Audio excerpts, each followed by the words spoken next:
This show has done a very good job of, one, keeping me guessing, and two, being obvious about its finer storytelling points and symbolism without being obnoxious about it. I feel like it's just subtle enough, because with the fact that it's kind of the first of its kind, it doesn't really have to be that subtle. If it's too subtle, you're not going to know what's going on. I've said this before, but I really love character-driven stories, because you start to see how people's different perspectives dictate the choices they make, and the choices they make sometimes don't always affect them. What the characters suffer from the most is a narrow perspective, and you see this in stories like Word of Honor, The Untamed, hell, even Persona 5. You see it specifically in Vi and Jace, because Vi and Jace, their wants are very simple. They want to protect the people close to them, whether the people they need to protect want that protection or they don't. This determination causes them to make some pretty drastic decisions, like for instance, Vi went after Vander when he got captured, and that ended with her and Jinx being separated for a very long time. Now granted, that was not her fault in any way. Neither was Jace getting the Hextech gem stolen by Jinx. That was not his fault either, but it still dictated their decisions. Their decisions are going to have a widespread effect on the Undercity and Piltover. These two people do not have an ounce of subtlety in their bodies. Because of that, everyone is going to see what they are doing, and it looks like they are making war against the Undercity itself. However, next to Jace and Vi, you have Victor and Jinx,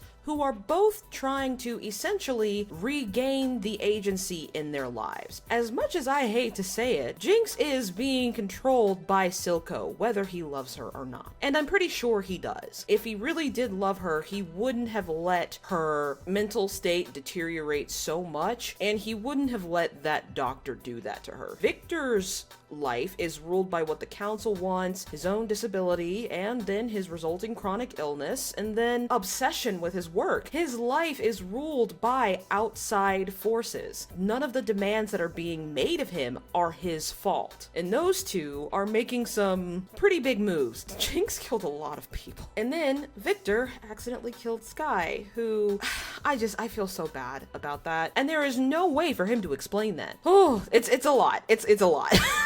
I am genuinely afraid of what is going to happen to Jinx and Victor specifically, because I feel like out of the entire group, those two and Caitlyn right now are the most vulnerable, besides everybody who's going to get caught up in the crossfire.